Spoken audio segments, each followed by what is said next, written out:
सभी साथियों को मैं पीसी यादव अपने एकेडमी प्लेटफॉर्म पर पुनः अभिनंदन करता हूं। हम आजकल जिस टॉपिक पर चर्चा कर रहे हैं वो टॉपिक है मूल अधिकार। मूल अधिकार बोले तो फंडामेंटल राइट। मूल अधिकार से संबंधित इसके पहले हमने आपके साथ 2 वीडियो साझा किया था। एक मूल अधिकार की पृष्ठभूमि से संबंधित और दूसरा था अनुच्छेद 12 और 13 के परिप्रेक्ष्य में न्यायिक पुनर्वलोकन का सिद्धांत व आच्छादन का सिद्धांत। अगर आपने उस वीडियो को अभी तक नहीं देखा है तो प्लीज़ इस वीडियो को देखने के पहले आप उस वीडियो को जरूर देखें, जिसका लिंक डिस्क्रिप्शन बॉक्स में है। मूल अधिकार के अंतर्गत कुल कितने मूल अधिकार हम लोगों को प्राप्त हैं? जैसा कि विदित है कि अनुच्छेद 12 से लेकर के 35 तक भाग 3 में, संविधान के भाग 3 में अनुच्छेद 12 से 35 तक मूल अधिकार दिए गए हैं। अब उन्हीं में से अगर हम देखें 12 और 13 की चर्चा करने के बाद देखते हैं तो मूल अधिकार कुल हमको प्राप्त होते हैं 6। हालांकि मूल संविधान में कुल 7 मूल अधिकार हमको प्राप्त थे। मूल अधिकार यानी मौलिक अधिकार। जो 7 मौलिक अधिकार प्राप्त थे उनमें से जो संपत्ति का अधिकार था, जो संपत्ति का अधिकार जो मूल अधिकार के रूप में था, उसको 44वें संविधान संशोधन अधिनियम 1978 के द्वारा हटा दिया गया और उसको विधिक अधिकार के रूप में अनुच्छेद 300 का में परिवर्तित कर दिया गया है। तो इस प्रकार अब वर्तमान समय में देखें तो कुल हमें 6 मूल अधिकार प्राप्त हैं। यहाँ से जो प्रश्न आता है वहाँ आपकी या बच्चों की गड़बड़ी कहाँ होती है? अगर प्रश्न ये पूछ लेता है कि मूल संविधान में कुल कितने मूल अधिकार प्रदान किए गए थे, तो वहाँ आपके दिमाग में ये 6 आता है, जबकि हकीकत में ऐसा नहीं है। मूल संविधान में नागरिकों को, व्यक्तियों को कुल 7 मूल अधिकार यानी 7 मौलिक अधिकार प्रदान किए गए थे।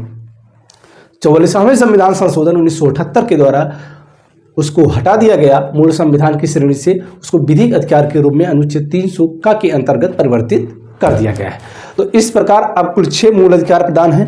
नंबर 1 समानता का अधिकार, नंबर 2 स्वतंत्रता का अधिकार, नंबर 3 शोषण के विरुद्ध अधिकार, नंबर 4 धार्मिक स्वतंत्रता का अधिकार, नंबर 5 संस्कृति एवं शिक्षा संबंधी अधिकार और नंबर 6 संवैधानिक उपचारों का अधिकार। अगर इसको हम अनुच्छेद के रूप में वर्गीकरण करें तो अनुच्छेद 14 से 18 तक समानता का अधिकार है, अनुच्छेद 19 से 22 तक स्वतंत्रता का अधिकार है, अनुच्छेद 23 से 24 तक शोषण के विरुद्ध अधिकार है और अनुच्छेद 25 से 28 धार्मिक स्वतंत्रता का अधिकार है, अनुच्छेद 29-30 संस्कृति एवं शिक्षा संबंधी अधिकार है और अनुच्छेद 32 संवैधानिक उपचारों का अधिकार है। तो यहाँ आज स्पेशली हम समानता का अधिकार जो अनुच्छेद 14 से 18 में हम लोगों को प्राप्त है उसी पर हमारा फोकस रहेगा। यहाँ आपको बता दें, यहाँ से भी प्रश्न आते हैं कि समानता का अधिकार जो मूल अधिकार के रूप में है कितने अधिकार प्रदान किए गए हैं। तो वहाँ आपके दिमाग में आ जाता है कि 14 से 18 यानी 14 में अगर 4 जोड़ देंगे हो जाएगा 18, यानी 4 अधिकार प्रदान किए गए हैं। जबकि हकीकत में ऐसा नहीं है। अगर आप संख्या पे जाएं तो 14, 15, 16, 17, 18 कुल कितने अधिकार प्रदान किए गए हैं? 5। यानी जो समानता का अधिकार है कुल उसमें 5 अधिकार आपको प्रदान किए गए हैं। अगर अब उसमें देखें तो अनुच्छेद 14 क्या है? विधि के समक्ष समानता एवं विधियों का समान संरक्षण। अनुच्छेद 15 वहां राज्य को यह प्रतिषेध करता है किसी भी नागरिक को धर्म, मूल वंश, जात, लिंग व जन्म स्थान के आधार पर कोई भी भेद नहीं करेगा। अनुच्छेद 16 क्या बताता है? अनुच्छेद 16 ये बताता है कि लोक नियोजन के विषय में जो सरकारी नौकरियां हैं वहां पर राज्य किसी के साथ कोई भेदभाव नहीं करेगा। अनुच्छेद 17 अस्पृश्यता का अंत करता है और अनुच्छेद 18 उपाधियों का अंत करता है। यानी इस प्रकार अगर देखें तो 14 से 18 तक जो समानता का अधिकार है इसका वर्गीकरण इस प्रकार है। तो आज हम इस वीडियो में अनुच्छेद 14 की चर्चा करेंगे और अनुच्छेद 15 की चर्चा करेंगे। अनुच्छेद 16, 17 और 18 की चर्चा अगले वीडियो में करेंगे। अनुच्छेद 14 क्या कहता है?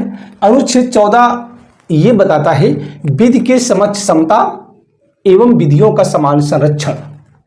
ध्यान दें कि ये जो अधिकार है ये व्यक्ति को मिला है, यानी यहाँ नागरिक हो या अनागरिक हो या कोई संस्था हो, सभी को ये अधिकार प्राप्त है विधि के समक्ष समता एवं विधियों का समान संरक्षण।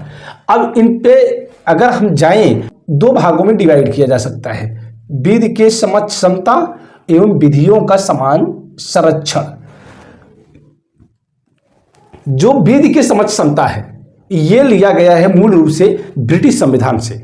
कहां से? ब्रिटिश संविधान से।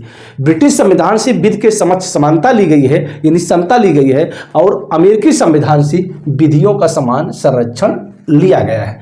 अब हम ये देखेंगे कि विधि के समक्ष समता क्या है और विधियों का समान संरक्षण क्या है, आखिर दोनों की जरूरत इसमें क्यों पड़ी। इसमें लिखा है, राज्य किसी व्यक्ति को भारतीय राज्य क्षेत्र में विधि के समक्ष समता और विधियों के समान संरक्षण से वंचित नहीं करेगा।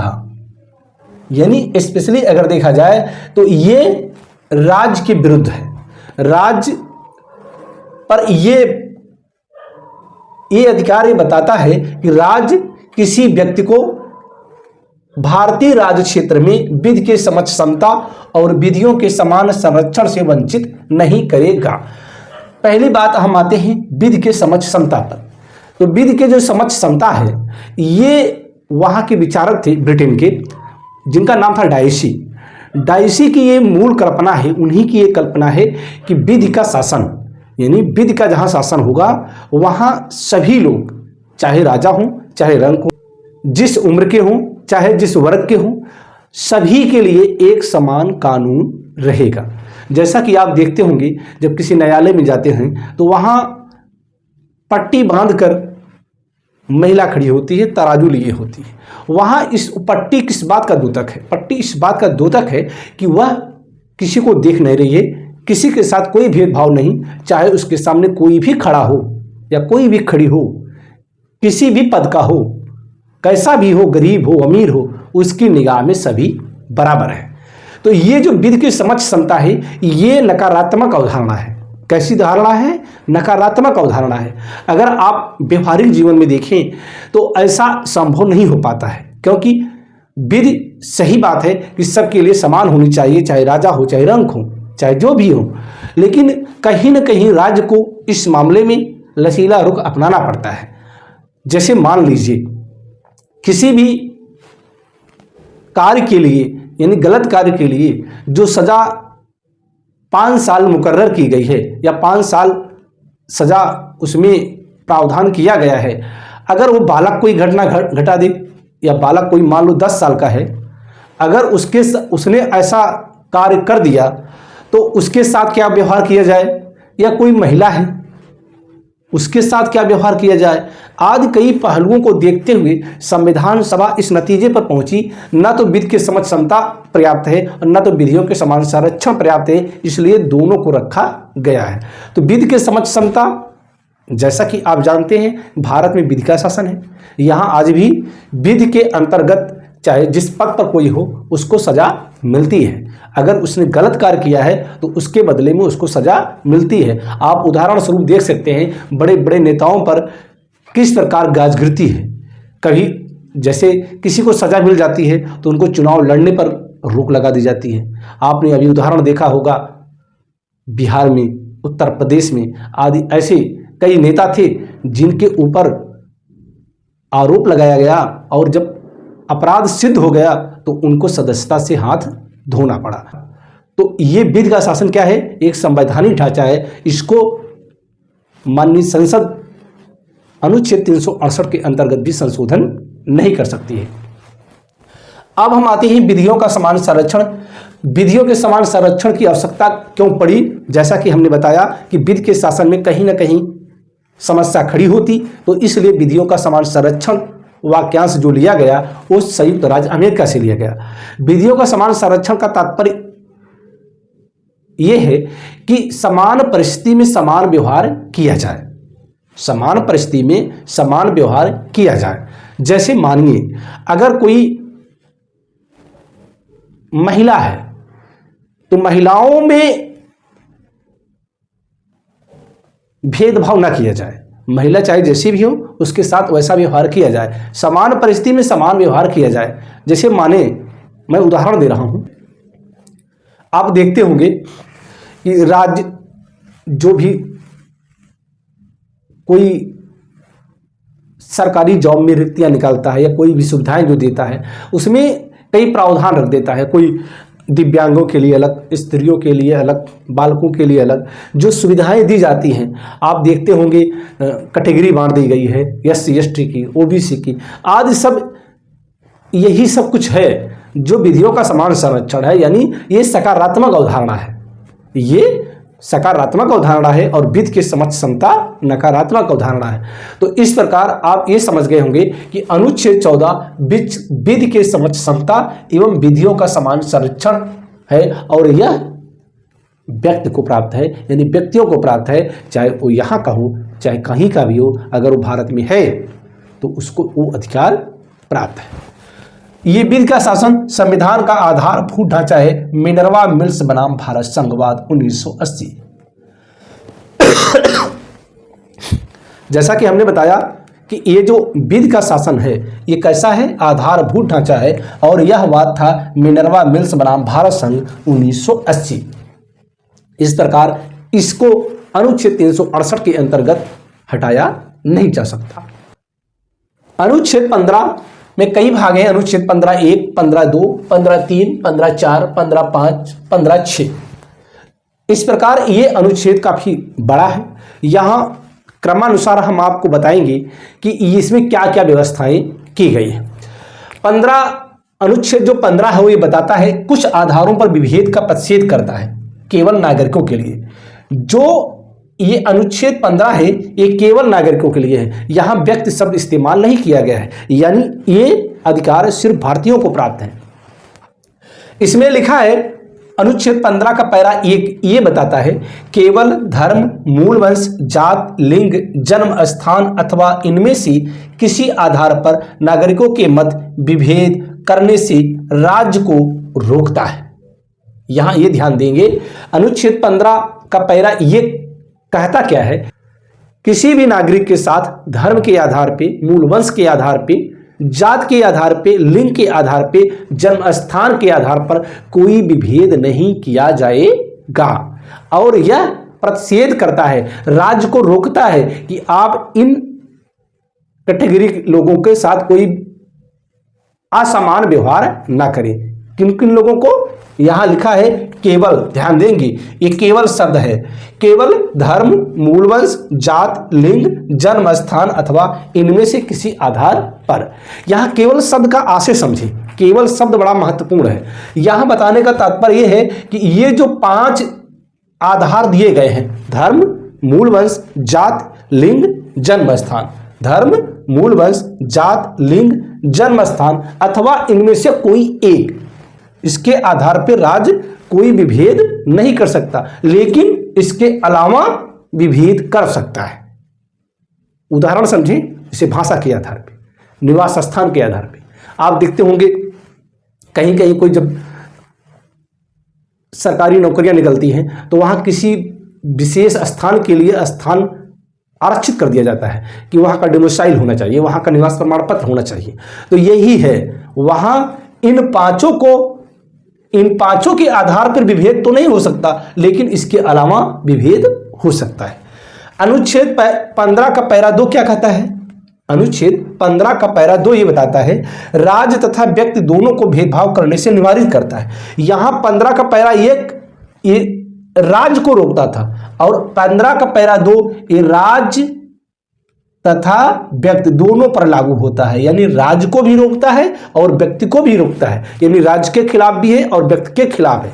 क्या है इसमें? यह बताता है कि कोई भी नागरिक केवल धर्म, मूल वंश, जात, लिंग, जन्म स्थान या इसमें से किसी आधार पर निम्नलिखित में से प्रवेश या उसका उपयोग करने के लिए किसी शर्त या प्रतिबंध के अधीन नहीं होगा।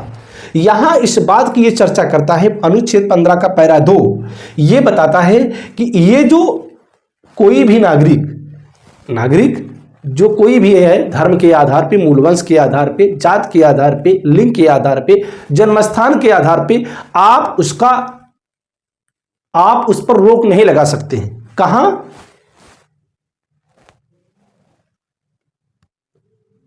जो निम्नलिखित है, यहां दिया गया है कि किन किन स्थानों पे आप रोक नहीं लगा सकते हैं। किस आधार पे? इन पांचों के आधार पे आप रोक नहीं लगाएंगे। कहां कहां? ये राज्य के भी खिलाफ है और व्यक्ति के भी खिलाफ है। दुकानों, सार्वजनिक भोजनालयों, होटलों, सार्वजनिक मनोरंजन के स्थलों तथा राजनिधि व सार्वजनिक उपयोग हेतु समर्पित कुओं, तालाबों, स्नान घाट, सड़क या सार्वजनिक समागम के स्थलों आदि। यहां भारतीय संविधान में ये जो अनुच्छेद डाला गया, ये कहीं ना कहीं हमारे समाज की पीड़ा को व्यक्त करता है, क्योंकि हमारा समाज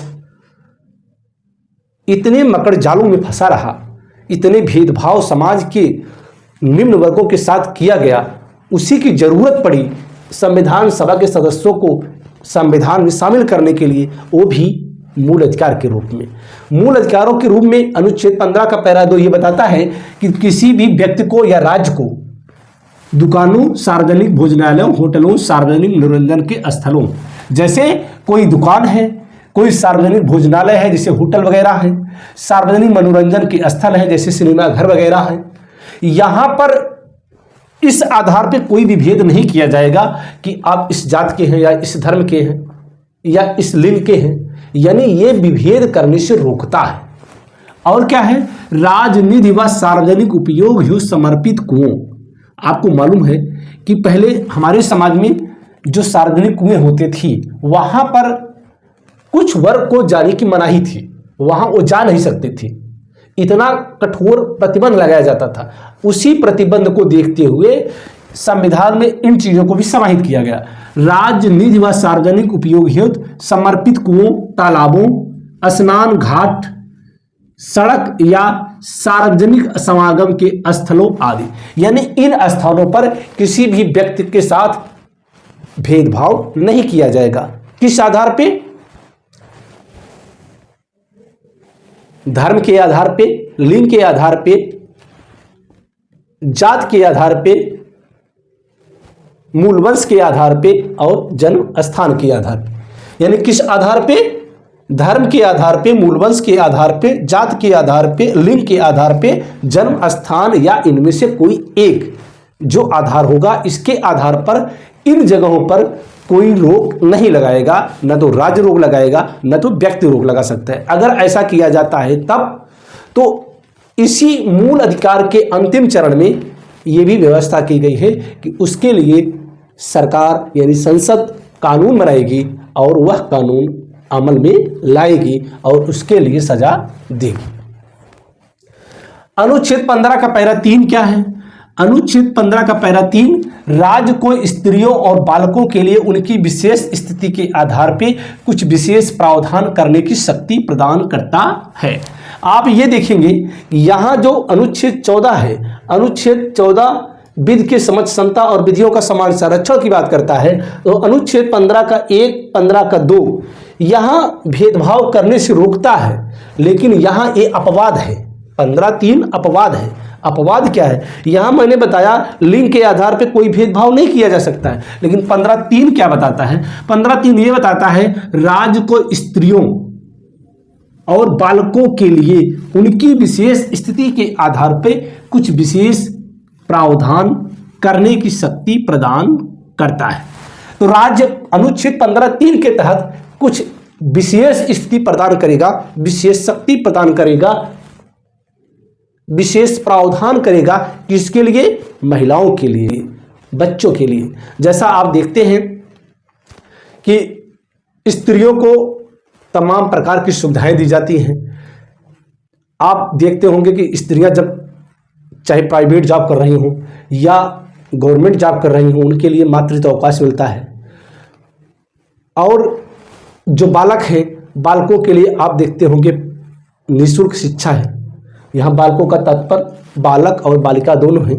यहाँ उनको फ्री शिक्षा दी जाती है क्लास 1 से लेकर के 8 तक। यानी आप देखते होंगे इन लोगों को कई प्रकार की सुविधाएं प्रदान की जाती हैं। तो इस प्रकार राज्य इन्हीं अनुच्छेदों के आधार पे स्त्रियों को, बालकों को उनकी विशेष स्थिति के आधार पर कुछ विशेष प्रावधान कर सकता है। यानी अगर कोई विशेष प्रावधान करता है तो वह उल्लंघन नहीं है, वह मूल अधिकार का उल्लंघन नहीं है। अनुच्छेद 15 का पैरा 4 क्या कहता है? अनुच्छेद 15 का पैरा 4 राज्य को विशेष उपबंध करने की शक्ति प्रदान करता है। यहां देखिए, हमने बताया अनुच्छेद 15 3, 4, 5, 6 ये अपवाद है। ये 15(1) और 15(2) का अगर आप देखते हैं तो आपको लगेगा ये उल्लंघन कर रहे हैं, लेकिन यहां ये सकारात्मक परिवर्तन है, यानी सकारात्मक है। सकारात्मक बात की गई है कि इनके लिए कुछ विशेष व्यवस्था की जाए। जैसे अनुच्छेद 15 का पैरा 4 क्या कहता है? राज्य को विशेष उपबंध करने की शक्ति प्रदान की गई है। किसके आधार पे? सामाजिक एवं शैक्षणिक दृष्टि से पिछड़े हुए नागरिकों के लिए, अनुसूचित जात के लिए, अनुसूचित जनजाति के लिए। आप ये देखेंगे, जो सामाजिक एवं शैक्षणिक दृष्टि से पिछड़े हुए, जिनको हम आमतौर पर व्यवहारिक भाषा में ओबीसी कहते हैं, यानी अन्य पिछड़ा वर्ग कहते हैं, उनको, और अनुसूचित जात के लिए यानी एससी के लिए, अनुसूचित जनजाति के लिए यानी एसटी के लिए सरकार अगर चाहे, राज्य अगर चाहे तो विशेष उपबंध कर सकती है। ये अनुच्छेद 15 का पैरा 4 करता है। ध्यान ये देंगे कि ये अनुच्छेद 15 का पैरा 4 मूल संविधान में नहीं था। मूल संविधान में अनुच्छेद 15 का पैरा 3 तक था, 15(4) जोड़ा गया। कब जोड़ा गया? प्रथम संविधान संशोधन अधिनियम 1951 द्वारा अंतः स्थापित किया गया। तो 15(4) प्रथम संविधान संशोधन के द्वारा इसमें डाला गया 1951 में। इसमें कारण क्या था? कारण ये था, जो मद्रास राज्य बनाम चंपाकम दोरई राजन मामला था। मद्रास राज्य बनाम चंपाकम दोरई राजन मामला था। इस मामले के आधार पे माननीय सर्वोच्च न्यायालय ने कुछ ऑब्जेक्शन किया, कुछ रोक लगाया। तो उसी रोक के निवारण के लिए उस समय की तत्कालीन जो सरकार थी, माननीय पंडित जवाहरलाल नेहरू के नेतृत्व वाली, उसने प्रथम संविधान संशोधन अधिनियम 1951 के द्वारा अनुच्छेद 15(4) जोड़ा और तब जाकर के आरक्षण की व्यवस्था की। यहां ये ध्यान देंगे, ये आरक्षण जो दिया जाएगा 15(4) शिक्षण संस्थाओं में आरक्षण की बात करता है। यानी जो शिक्षण संस्थाओं में आरक्षण मिलते हैं ओबीसी को, एससी को, एसटी को, वो अनुच्छेद 15 के पैरा 4 के तहत मिलते हैं। ये ध्यान देंगे। अगर सार्वजनिक सेवाओं में आरक्षण की बात करें, नौकरियों में, तो अनुच्छेद 16 में जाता है।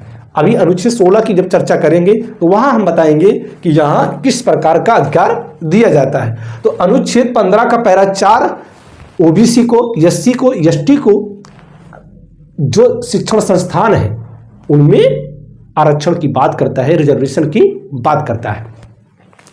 ये मद्रास राज्य बनाम चंपाकम दोरई राजन मामला था। वहां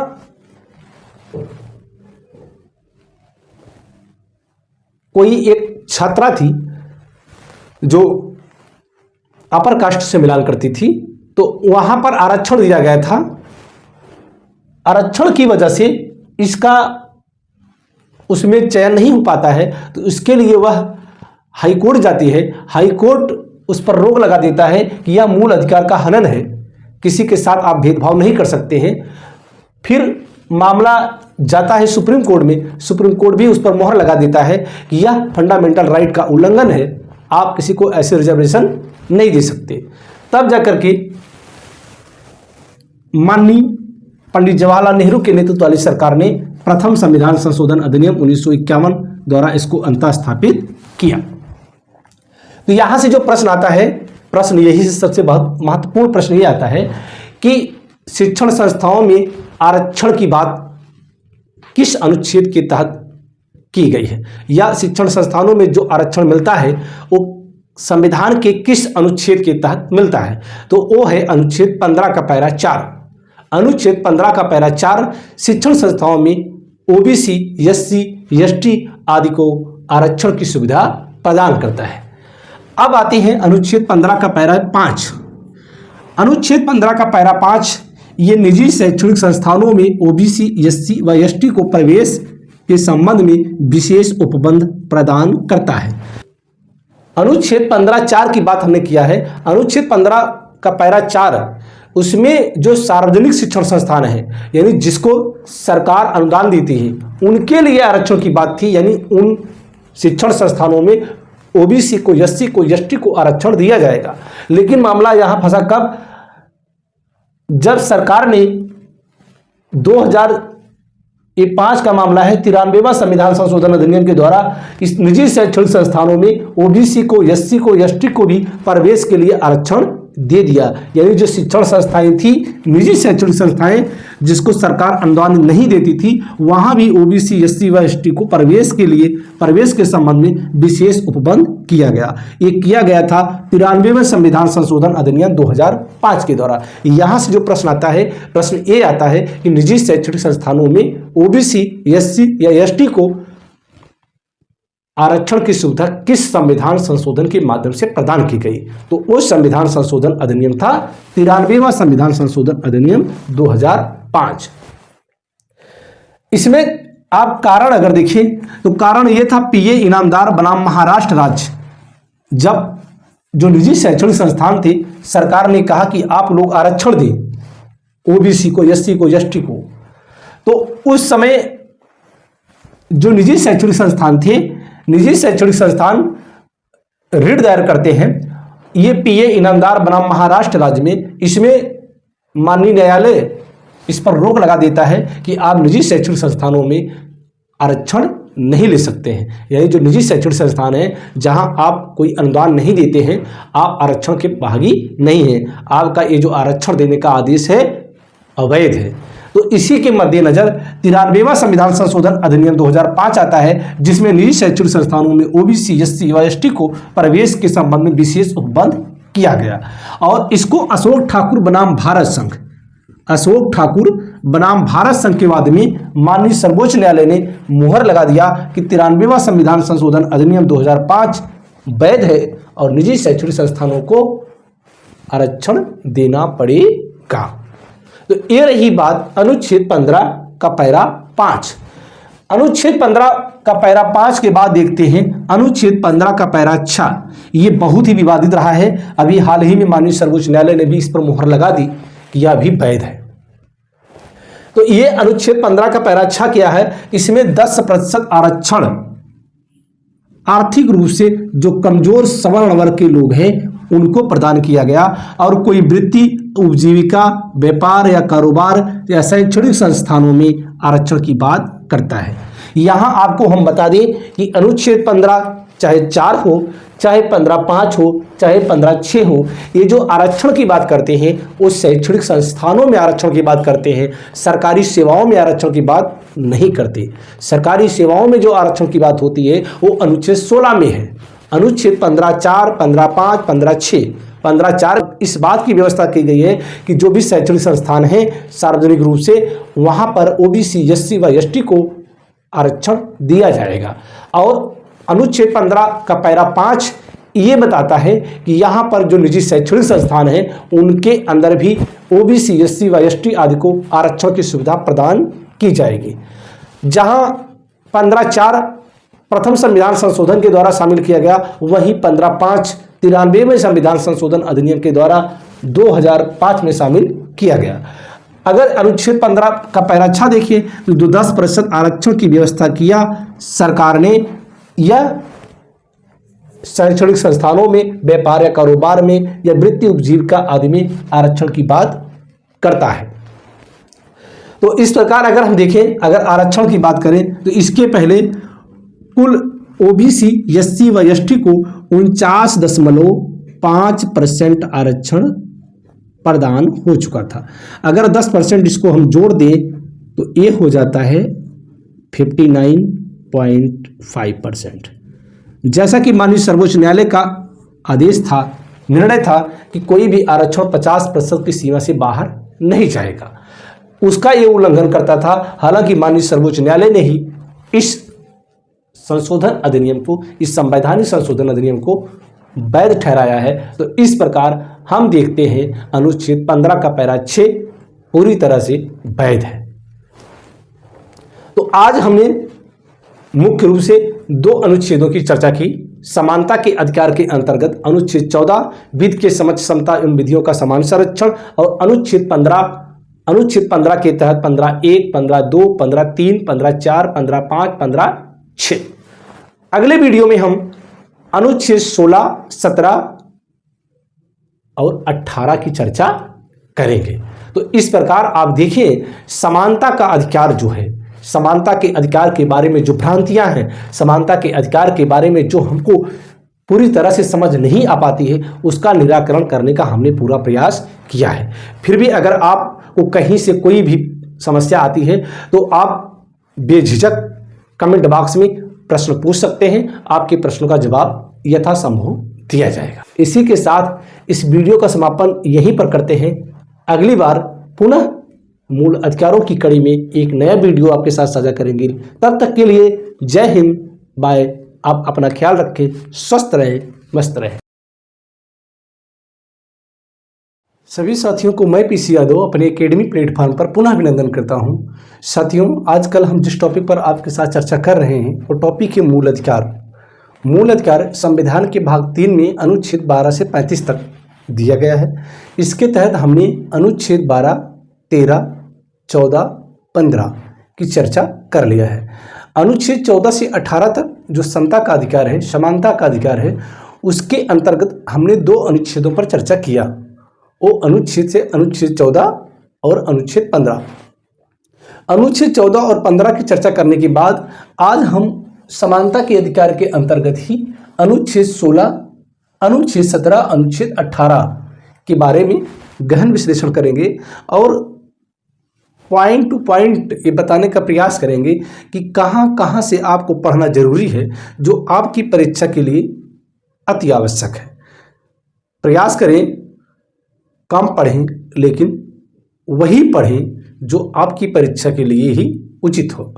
तो शुरुआत करते हैं अनुच्छेद 16 की तहत। जो समानता का अधिकार है, भारतीय संविधान में जो समानता का अधिकार दिया गया है वो अनुच्छेद 14 से 18 तक दिया गया है।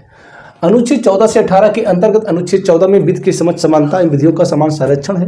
अनुच्छेद 15 कुछ मामलों में धर्म, मूल, वंश, जाति, लिंग, जन्म स्थान आदि के आधार पर राज्य को प्रतिबंध लगाता है राज्य पर कि आप नागरिकों के साथ ऐसा व्यवहार ना करें, यानी समानता की बात करता है। आपने देखा होगा कि उस अनुच्छेद में जहां शैक्षणिक जो आरक्षण की बात है अनुच्छेद 15 में दिया गया था, और हमने चर्चा किया था कि अनुच्छेद 16 में जो सरकारी नौकरियों में रिजर्वेशन की व्यवस्था है यहाँ पर किया गया है। तो इस पर भी हमारी गहरी नज़र रहेगी। आप ध्यान देंगे कि किस अनुच्छेद के अंतर्गत सरकारी सेवाओं में ओबीसी, एससी व एसटी को आरक्षण प्राप्त होते हैं। इसमें जो दिया गया है अनुच्छेद 16 में ये दिया गया है, लोक नियोजन के विषय में अवसर की समानता। लोक नियोजन के विषय का तात्पर्य जो सरकारी सेवाएं हैं, यानी जो सार्वजनिक सेवाएं हैं, सरकार के द्वारा जो अनुदानित संस्थाएं होती हैं, सरकार की जो संस्थाएं होती हैं, तो जो लोक नियोजन के विषय में है अवसर की समानता, यानी लोक नियोजन का जो विषय है, जो सरकारी सेवाएं हैं, उसमें नागरिकों को अवसर की समानता प्रदान की जाएगी। इसकी अवसर की समानता प्रदान की जाएगी। इसमें ये जो अधिकार दिया गया है, ये अधिकार दिया गया है केवल नागरिकों को। किसको? नागरिकों को। आपने देखा होगा कि अनुच्छेद 14 व्यक्तियों को है, अनुच्छेद 15 नागरिकों का है। तो जो नागरिकों से संबंधित अधिकार हैं, फंडामेंटल राइट हैं, अनुच्छेद 15, 16, 19, 29, 30। अनुच्छेद 15, 16, 19, 29, 30 ये जो अधिकार हैं केवल भारतीयों को प्राप्त हैं। किसको? भारतीयों को प्राप्त हैं। जो भारत के नागरिक हैं उनको ये अधिकार प्राप्त हैं। 15, 16, 19, 29 और 30। बाकी के जो अधिकार हैं वो व्यक्तियों को प्राप्त हैं। अब व्यक्तियों में भारतीय भी शामिल हैं, पर यहाँ जो भारतीयों को अधिकार प्राप्त हैं उसमें व्यक्ति शब्द इस्तेमाल नहीं किया गया है, यानी स्पेशल भारतीय नागरिकों के लिए ही ये अधिकार प्राप्त है। अनुच्छेद 16 का पैरा जो पहला है, पैरा 1 कहता क्या है? राज्य के अधीन किसी पद पर नियोजन अथवा नियुक्ति के संबंध में सभी नागरिकों को समान अवसर प्राप्त होंगे। जो अनुच्छेद 16 का पैरा 1 है, ये बताता है कि राज्य की सेवाओं में राज्य के अधीन किसी पद पर, राज्य का तात्पर्य हमने बताया वही राज्य जो भाग 3 में दिया गया है। राज्य के अधीन किसी पद पर नियोजन अथवा नियुक्ति के संबंध में सभी नागरिकों को समान अवसर प्राप्त होंगे, यानी किसी के साथ कोई भेदभाव नहीं होगा। ये कहता कौन है? अनुच्छेद 16 का पैरा 1। यहां आप देखेंगे अनुच्छेद 16 का पैरा 2। अनुच्छेद 16 का पैरा 2 ये कहता है केवल धर्म, मूलवंश, जाति, जन्म स्थान, लिंग, उद्भव एवं निवास के आधार पर नागरिकों के मध्य कोई भेदभाव नहीं किया जाएगा।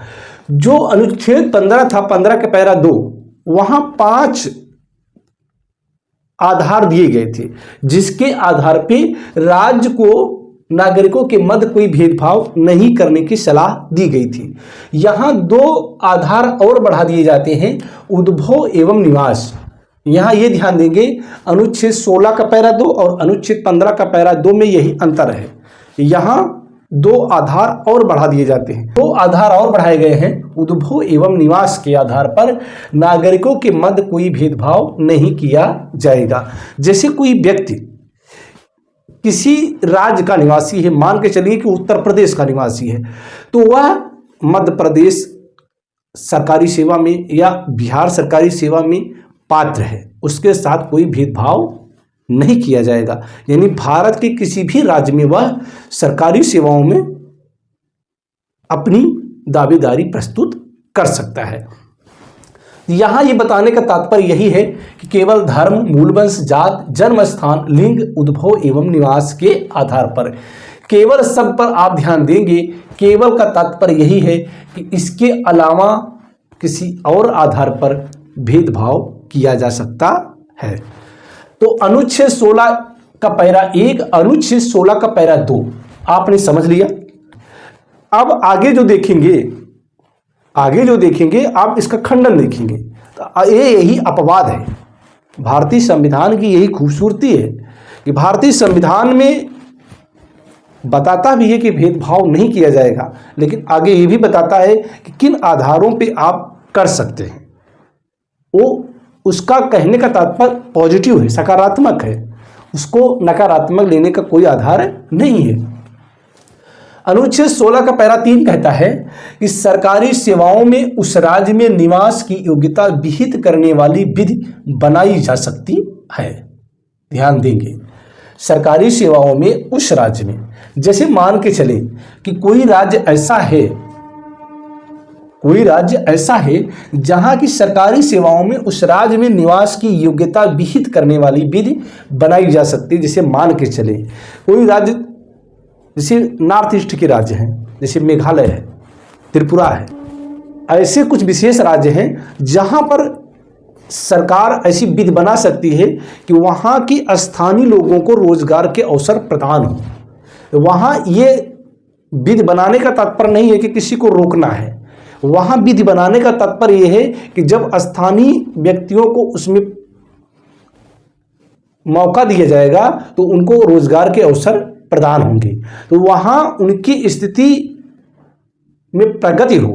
जो पिछड़ेपन के आधार पर, जैसे कोई क्षेत्र पिछड़ा ज़्यादा है तो वहां अगर कोई सरकारी जॉब के लिए भर्तियां आती हैं, तो अगर दूसरे राज्य के जो राज्य संपन्न है या राज्य के निवासी संपन्न हैं, वो वहां आवेदन करेंगे तो उनका हक छीना जाएगा। तो इसलिए यहाँ अनुच्छेद 16 का पैरा 3 ये बताता है कि सरकारी सेवाओं में उस राज्य में निवास की योग्यता विहित करने वाली, यानी उस राज्य में ये निर्धारित किया जा सकता है कि वह का अस्थायी या स्थानीय नागरिक हो।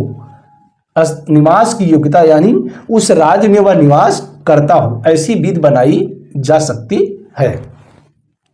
यहां निवास की योग्यता की बात करता है और यहां आपने देखा निवास के आधार पर भेदभाव नहीं करने की बात करता है। तो आप ये देखेंगे इसके आधार पे यह खंडन करता है। लेकिन हमने बताया कि किसी राज्य विशेष के पिछड़ेपन के आधार पे वहां के लोगों को वरीयता दी जाएगी। तो ऐसी विधि जो बनाई जाएगी, आपको मालूम है कि राज्य विधानमंडल नहीं बना सकता। ऐसी विधि बनाने का केवल एक ही माध्यम है, संसद। संसद ही विधि बना सकती है, अन्यथा कोई राज्य विधानमंडल विधि नहीं बना सकता। अनुच्छेद 16 का पैरा 4 क्या कहता है?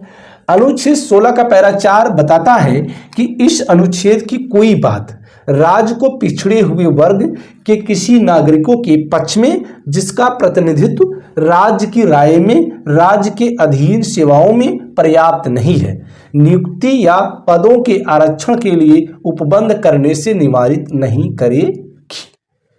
अब समस्या यही आती है, अनुच्छेद 16 का 4 इस पर बड़ा बवाल मचता है और इसी पे अगर आज के समय में देखिए जो भारतीय राजनीति है इसके इर्द गिर्द चल रही है, सारा खेल यही है। अनुच्छेद 16 का 4, अनुच्छेद 16 का पैरा 4 जो अन्य पिछड़ा वर्ग है, जिसको आम बोलचाल की भाषा में हम लोग ओबीसी कहते हैं, वहां आरक्षण की बात करता है। इस अनुच्छेद की कोई बात राज्य को पिछड़े हुए वर्ग के किसी नागरिकों के पक्ष में जिसका प्रतिनिधित्व राज्य की राय में राज्य की अधीन सेवाओं में पर्याप्त नहीं है, यानी राज्य को ये विश्वास हो कि जो पिछड़ी जातियां हैं, जो पिछड़ा वर्ग है, उसका उसकी आबादी के अनुपात में राज्य की सेवाओं में, नौकरियों में उसका जो हिस्सा होना चाहिए, जितनी प्रतिभागिता उसमें होनी चाहिए, जितना उसको जगह मिलनी चाहिए, वो जगह अगर नहीं है तो राज्य चाहे तो ऐसी कोई विधि बना सकता है, उसके अधीन सेवाओं में पर्याप्त नहीं है, नियुक्ति या पदों के आरक्षण के लिए उपबंध करने से निवारित नहीं करेगी, यानी रोक नहीं लगाई गई है। यानी ओबीसी के लिए अगर कोई राज्य चाहता है कि हमारे राज्य में जो अन्य पिछड़ा वर्ग है, जो निम्न वर्ग का है, जो दबा कुचला है, अगर उसकी सरकारी सेवाओं में उसकी आबादी के अनुसार प्रतिभागिता नहीं है तो सरकार चाहे तो विधि बना सकती है। इसी के आधार पे सरकार ने क्या किया था, सरकार ने पहली बार काका कालेलकर आयोग बनाया था। काका कालेलकर एक पिछड़ा वर्ग आयोग, अनुच्छेद 340 संविधान में अनुच्छेद 340 है जो सरकार को यह बताता है कि वह राष्ट्रीय पिछड़ा वर्ग आयोग बना सकता है। यानी अब जैसे उस राज्य विशेष में कौन पिछड़ा वर्ग आएगा, पिछड़े वर्ग के अंतर्गत कितनी जातियां आएंगी आदि का जो ब्यौरा है, संकलन करने की जिम्मेदारी अनुच्छेद 340 में दिया गया है। अनुच्छेद 340 में बताया गया है कि राज्य अनुच्छेद 340 का प्रयोग करते हुए कोई आयोग बना सकता है और वह आयोग इनसे संबंधित जो ओबीसी वगैरह हैं उनसे संबंधित डाटा एकत्र करके राज्य को रिपोर्ट दे और उसके आधार पर राज्य अग्रिम कार्रवाई करे। तो इसी के आधार पे भारत सरकार ने सर्वप्रथम काका कालेलकर आयोग, कौन? काका कालेलकर आयोग,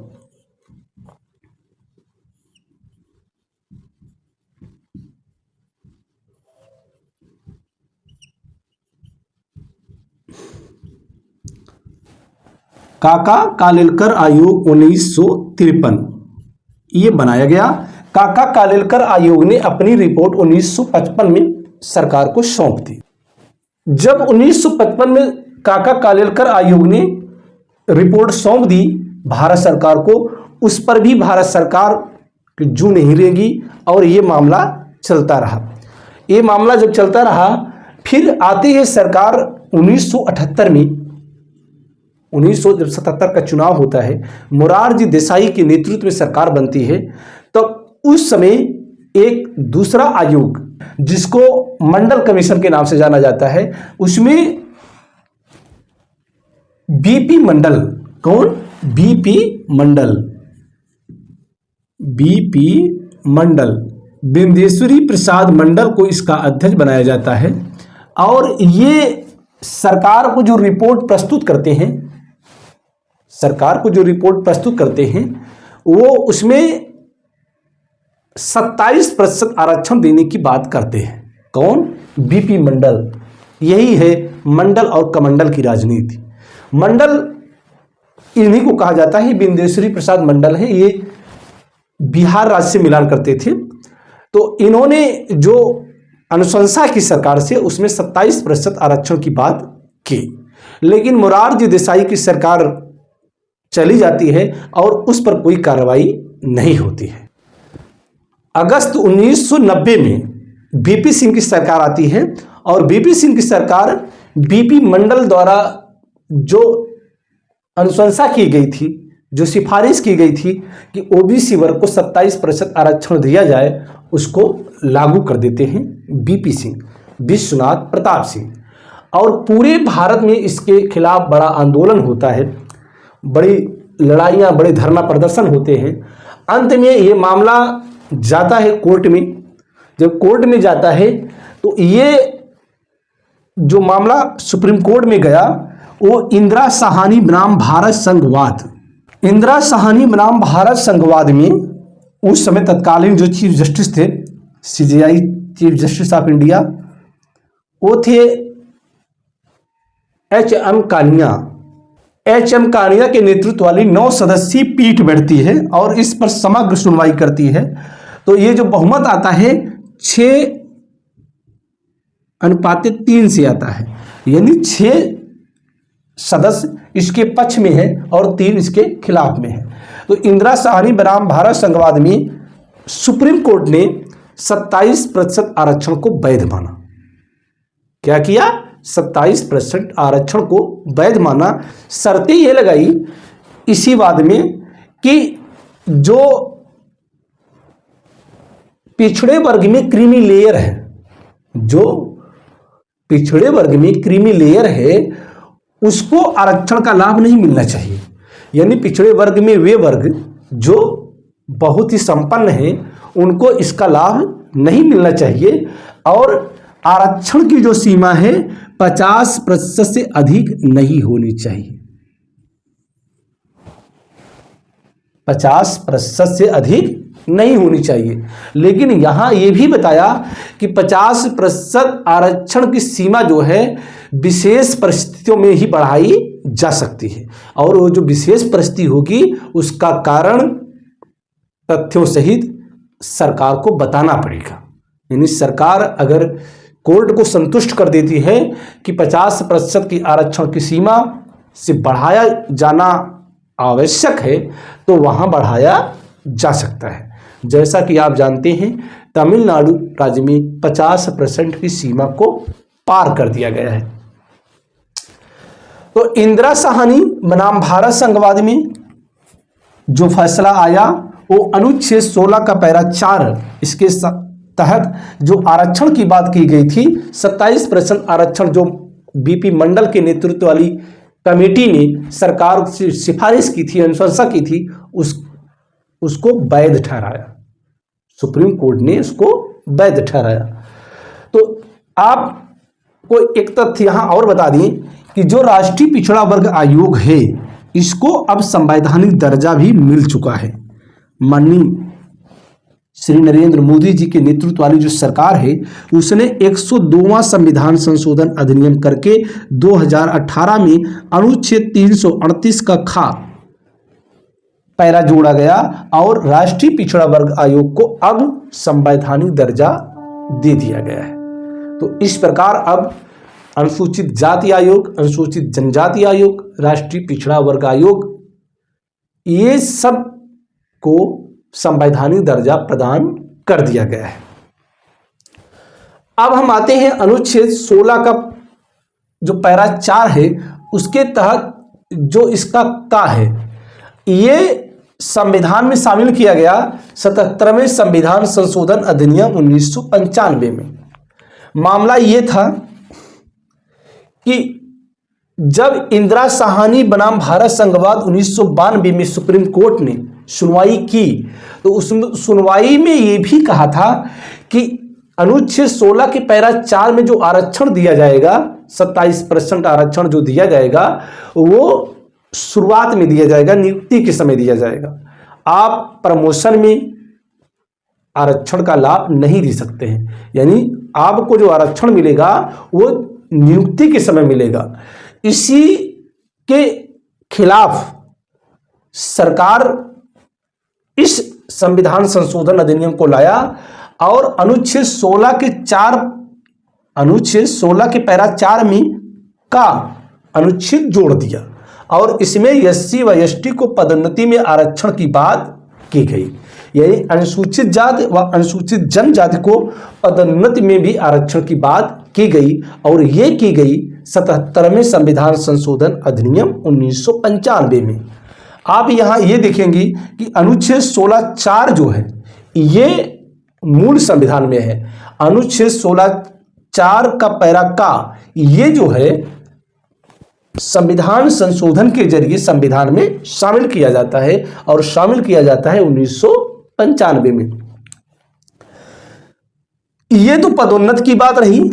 इसके बाद अनुच्छेद 16 के पैरा 4 में खा जोड़ा गया और खा क्या जोड़ा गया? अग्रनयन का नियम। ये अग्रनयन का नियम क्या है? इसको जोड़ा जाता है 81वें संविधान संशोधन अधिनियम 2000 में। जो अग्रनयन का नियम है इसको जोड़ा गया 81वें संविधान संशोधन अधिनियम 2000 में। आखिर अग्रनयन का नियम क्या है? अग्रनयन का नियम यह है कि जैसे कोई भर्ती प्रक्रिया निकली उसमें जितने स्थान आरक्षित किए गए, अगर वो स्थान नहीं भरे गए किसी कारणवश, तो अगली बार जब भर्ती प्रक्रिया दूसरी जारी होगी तो उस स्थान को, जो स्थान अभी तक रिक्त है आरक्षित पद का, उसमें शामिल नहीं किया जाएगा। यानी इसको अलग माना जाएगा और ये अलग भर्ती के जरिए मतलब अलग भर्ती प्रक्रिया के जरिए इसमें सीटें भरी जाएंगी। यानी ये सीटें जो खाली हैं पहले, उन सीटों के साथ जो नई सीटें लाई गई हैं उनके साथ शामिल नहीं किया जाएगा, भले ही ये 50% की सीमा के बाहर जाती हैं। इसको आप फिर से समझ लें। जैसे कोई भर्ती प्रक्रिया में 100 पद आते हैं, 100 पद में ओबीसी के लिए 27% आरक्षण है। मान के चलें कि अभ्यर्थी जो उसमें आवेदन किए 27% जो आरक्षण है ओबीसी की सीटें भर नहीं पाती हैं, तब क्या होगा? ओबीसी, एससी, एसटी जो उसका स्थान आरक्षित है वो सीटें नहीं भर पाती हैं। अगली बार अगर फिर 100 सीटें आती हैं तो उन 100 सीटों में ये सीटें शामिल नहीं होंगी। ये सीटें शामिल नहीं होंगी। ये सीटें जो खाली हैं इसकी अलग भर्ती प्रक्रिया होगी और ये सीमा चाहे 50% से ऊपर ही हो जाए, ये अलग रहेंगे। तो इस प्रकार अग्रनयन का सिद्धांत, अग्रनयन का नियम यही है। ये अनुच्छेद 16(4) का पैरा ख 81वें संविधान संशोधन अधिनियम 2000 में शामिल किया गया। अब देखते हैं अनुच्छेद 16(5). 16(4) तक मैंने चर्चा की। अनुच्छेद 16 के पैरा 5 में इसमें यह बताता है कि धर्म के आधार पर विभेद करने की राज्य को अनुमति देता है। आप यहां ये देखेंगे, यहां 16 का पैरा 2 बताता है केवल धर्म, मूल, वंश, जात, लिंग, जन्म स्थान, उद्भव एवं निवास के आधार पर नागरिकों के मध्य कोई भेदभाव नहीं किया जाएगा। यहां आप देखते हैं धर्म, इसके आधार पर विभेद नहीं किया जाएगा। लेकिन यहाँ 16 का पैरा 5 कहता है कि धर्म के आधार पर विभेद करने की राज्य को अनुमति है। यानी कुछ परिस्थितियों में धर्म के आधार पर भी राज्य विभेद कर सकता है। आप उदाहरण समझिए, जैसे कोई संस्थान किसी धर्म के लिए है। आप जैसे वैष्णो देवी श्राइन बोर्ड को समझिए, जम्मू कश्मीर में, वो वहां का जो पुजारी रखा जाएगा, क्योंकि सरकार ने उसको अधिग्रहण कर लिया है, सरकार के अंडर में है। अब वहां जो पुजारी रखे जाएंगे स्पेशली वो हिंदू धर्म से ही होंगे, किसी और धर्म के नहीं होंगे। ऐसे ही जो संस्थाएं हैं कुछ, जहां उस धर्म से संबंधित ही क्रियाकलाप किए जाते हैं और वो सरकार के अंडर में है, यानी सरकार उसकी देखरेख करती है, तो वहां पर वह धर्म के आधार पर विभेद कर सकती है। ये कहता है अनुच्छेद 16 का पैरा 5।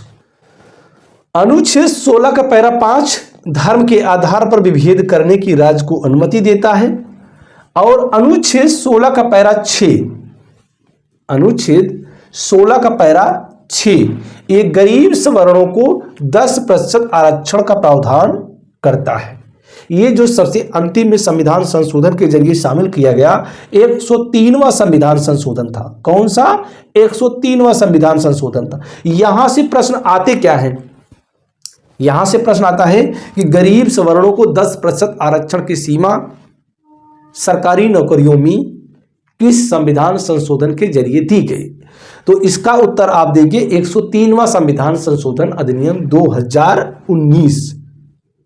2019 में गरीब सवर्णों को 10% आरक्षण का प्रावधान किया गया। यह डाला गया अनुच्छेद 16 का पैरा 6 में। आपको हम बता दें कि ऐसे ही 15 के पैरा 6 में भी शैक्षणिक संस्थानों में 10% सवर्णों को, गरीब सवर्णों को आरक्षण की बात की गई थी। तो अब आप समझ गए होंगे कि शैक्षणिक संस्थानों में आरक्षण अनुच्छेद 15 में दिया गया है और सरकारी सेवाओं में आरक्षण की बात अनुच्छेद 16 में दिया गया है। अनुच्छेद 16 के 4 में, पैरा 4 में जो अति पिछड़े वर्ग हैं उनके लिए नौकरियों की बात की गई है। जो दबे कुचले हैं, जिनका नौकरियों में उनकी आबादी के सापेक्ष प्रतिनिधित्व नहीं है, उनको आरक्षण देने की बात की गई है। 16 का 4 पैरा का में उसमें एससी और एसटी को पदोन्नत की बात की गई है, प्रमोशन की बात की गई है। अनुच्छेद 16 के पैरा 4 के खा में अग्रनयन का नियम बनाया गया है। इसको 81वें संविधान संशोधन के जरिए शामिल किया गया। अनुच्छेद 16 का पैरा 6 गरीब सवर्णों को 10% आरक्षण का प्रावधान करता है। ये शामिल किया गया है 103वां संविधान संशोधन अधिनियम 2019 को। अब हम देखते हैं अनुच्छेद 17 समानता के अधिकार के अंतर्गत। अनुच्छेद 17 में अस्पृश्यता का अंत किया गया है। यानी अनुच्छेद 17 ये बताता है कि जो अस्पृश्यता है उसको किसी भी हाल में स्वीकार नहीं किया जाएगा। अस्पृश्यता क्या है? अस्पृश्यता के बारे में कोई परिभाषा संविधान में नहीं दिया गया है। अस्पृश्यता की कोई मानक परिभाषा नहीं है। अनुच्छेद 17 ये बताता है कि समाज में किसी भी स्तर से अस्पृश्यता नहीं आनी चाहिए। इसके द्वारा अस्पृश्यता को पूर्णतः समाप्त करते हुए उसका किसी भी रूप में किया जाने वाला आचरण निषिद्ध किया गया है। हालांकि आप ये समझें, ये जो छुआछूत वाला मैटर है ये भारतीय समाज के लिए ये कलंक है। आप इसको कलंक समझें। सामाजिक जो व्यवस्था बनाई गई हमारे पूर्वजों के द्वारा, तत्कालिक परिस्थितियां जो रही हों उस पर हम नहीं जाना चाहते हैं, लेकिन वर्तमान परिप्रेक्ष्य में अगर देखें तो किसी भी इंसान को ये हक होता है कि वह अपनी प्रगति कर सके, उसके साथ इंसानों जैसा व्यवहार किया जाए। एक इंसान का यह कर्तव्य है किसी दूसरे इंसान के साथ इंसानों जैसा ही व्यवहार करें, वह सलूक करें। जो आपके साथ करने पे आपको महसूस होता है वही किसी और के साथ अगर आप करते हैं तो उसको कैसा महसूस होता होगा। इसको गंभीरता से सोचने की बात है।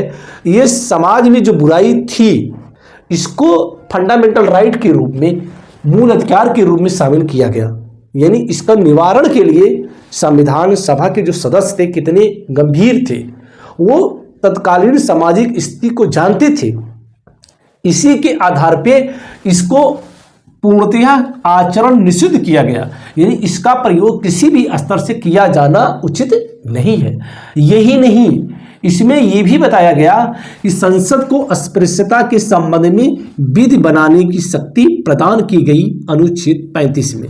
आपको मालूम है कि जो संविधान का अनुच्छेद 35 है, अनुच्छेद 35 संसद को ये पावर देता है, ये शक्ति देता है कि जो फंडामेंटल राइट हैं, जो मूल अधिकार हैं, उनसे संबंधित जो दंडनीय प्रावधान है, जिनको रोका गया है कि ऐसा ना किया जाए, उनसे संबंधित विधि बनाने की शक्ति, कानून बनाने की शक्ति संसद को देता है।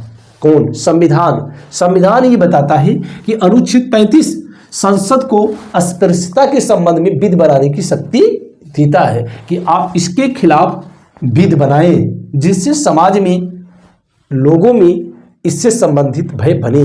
लोग एक दूसरे के साथ गलत व्यवहार ना करें। इसी से संबंधित संसद ने 1955 में अस्पृश्यता अपराध अधिनियम बनाया, संसद ने पारित किया और इस व्यवस्था पर, अस्पृश्यता के व्यवस्था पर प्रहार किया और इसमें सजा का प्रावधान किया।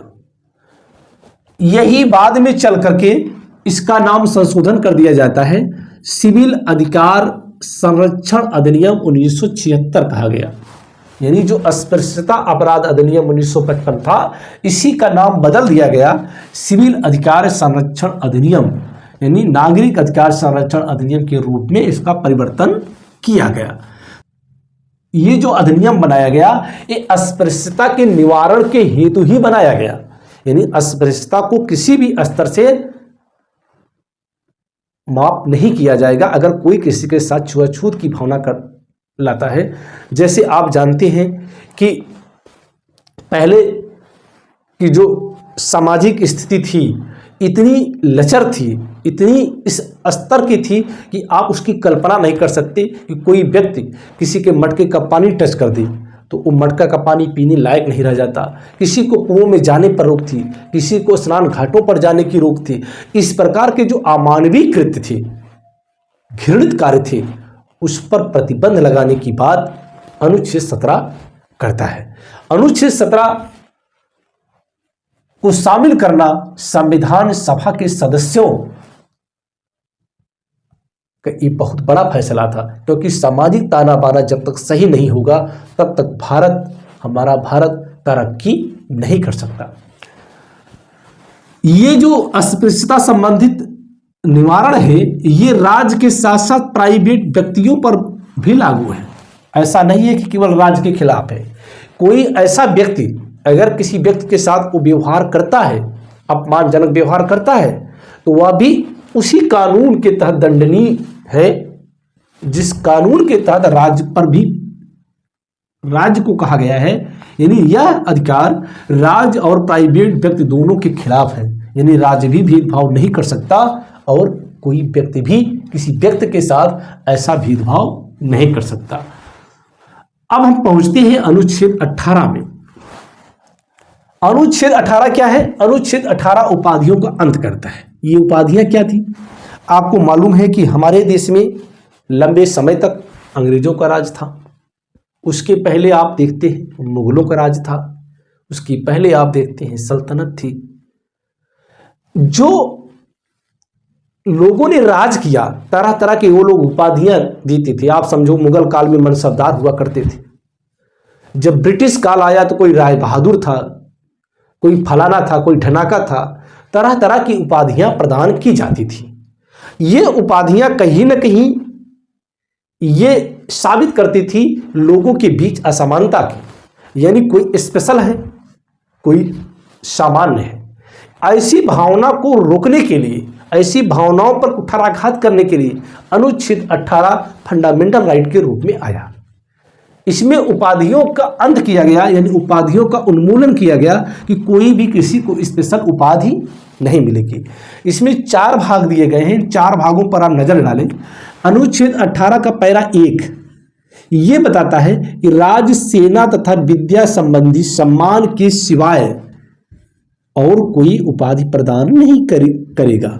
यानी जो राज्य है, राज्य बोले तो भाग 3 के परिप्रेक्ष्य में जो राज्य है, राज्य सेना और विद्या संबंधी जो सेनाओं को मेडल प्रदान किए जाते हैं, आपने देखा होगा महावीर चक्र मिलता है, अशोक चक्र मिलता है, परमवीर चक्र मिलता है।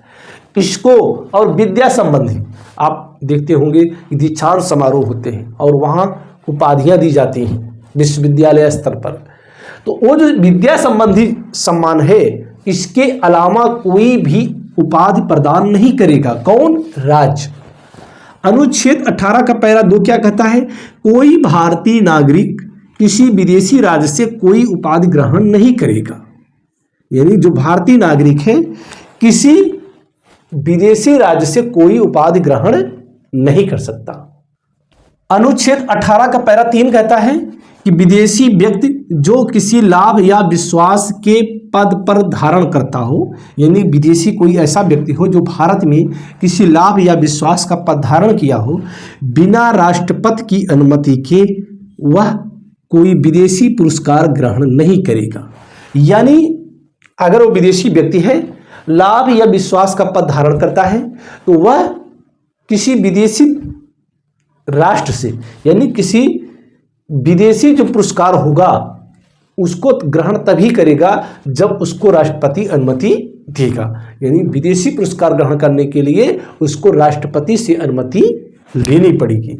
ये कहता है 18 का पैरा 3। 18 का पैरा 4 क्या कहता है? 18 का पैरा 4 कहता है कि राज्य के अधीन लाभ या विश्वास का पद धारण करने वाला कोई व्यक्ति, यानी राज्य के अधीन लाभ या विश्वास का पद धारण करने वाला कोई भी व्यक्ति कोई पुरस्कार अगर लेना चाहता है, कोई विदेशी पुरस्कार लेना चाहता है, तो वह बिना राष्ट्रपति की अनुमति के ऐसा नहीं कर सकता। अनुच्छेद 18 का पैरा 4 ये बताता है कि राज्य के अधीन जब लाभ या विश्वास का कोई पद धारण करता है तो किसी विदेशी पुरस्कार को प्राप्त करने के लिए, हमें विदेशी राष्ट्र जो बाहरी राष्ट्र हैं उनका पुरस्कार लेने के लिए उसको राष्ट्रपति की अनुमति लेना आवश्यक है। राष्ट्रपति की अनुमति लेकर के ही वह पुरस्कार ले सकता है। उपाधियों के मामले में आपने ये जाना होगा, इसका मामला कोर्ट में गया, सुप्रीम कोर्ट में गया, बीच में सरकार ने इस पर रोक भी लगाई। जब मोरारजी देसाई की सरकार आई इस पर रोक लगा दी, हालांकि बाद में इंदिरा गांधी की सरकार आती है तो फिर इसको शुरुआत कर दी। बात 1996 की है जब ये मामला जाता है सुप्रीम कोर्ट में। सुप्रीम कोर्ट ने इस पर सुनवाई करते हुए कहा कि ये जो पद्म विभूषण है, पद्म श्री है, पद्म भूषण है, भारत रत्न है आदि जो ये उपाधियां दी जाती हैं, ये इसका उल्लंघन नहीं करते हैं। इसके साथ ही साथ सुप्रीम कोर्ट ने ये भी कहा कि अगर कोई व्यक्ति को जैसे भारत रत्न पाता है या पद्म भूषण पाता है या विभूषण पाता है, पद्म विभूषण पाता है, तो वह अपने नाम के टाइटल के रूप में, सरनेम के रूप में इसका इस्तेमाल नहीं कर सकता है। अगर वह इस्तेमाल करता है तो उसको वह पुरस्कार वापस करना होगा, वो उपाधि वापस करनी होगी। तो इस प्रकार उपाधियों का जो अंत है, जो उपाधियों अनुच्छेद 18 के तहत उपाधियों के अंत की बात करता है, यही स्थिति है। तो इस प्रकार आप देखते हैं जो समानता का अधिकार है, समानता के अधिकार के अंतर्गत हमने जो चर्चा की अनुच्छेद 14, 15, 16, 17, 18 की, चारों में आपने जो भी समझा, इसमें जो प्रश्न बनते हैं आप देखेंगे प्रत्येक कदम पर प्रश्न बनते हैं। इन बिंदुओं को आप गहन विश्लेषण करें, किताब पढ़ें और वीडियो को देखें, बार बार रिवीजन करें, आपको मूल अधिकार से संबंधित पूरा कॉन्सेप्ट समझ में आ जाएगा। मूल अधिकार को अगर आपने समझ लिया तो यकीन करिए कोई भी जो परीक्षाएं आती हैं कम से कम 2 से 3 प्रश्न मूल अधिकार से आते ही आते हैं। यानी मूल अधिकार एक ऐसा टॉपिक है जहां से परीक्षाओं में प्रश्न हमेशा से आते हैं, लेकिन बात यह है कि आपको इसकी गहन जानकारी होनी चाहिए, क्योंकि अब जो प्रश्न पूछे जाते हैं सीधे नहीं, बहुत गहराई से उतर करके पूछे जाते हैं। तो हमने समानता के अधिकार की चर्चा कर ली। इसके पहले इस वीडियो को यहीं पर समाप्त करें। आपसे विनम्र निवेदन है कि अगर आप मेरे द्वारा उपलब्ध कराए गए वीडियो कंटेंट को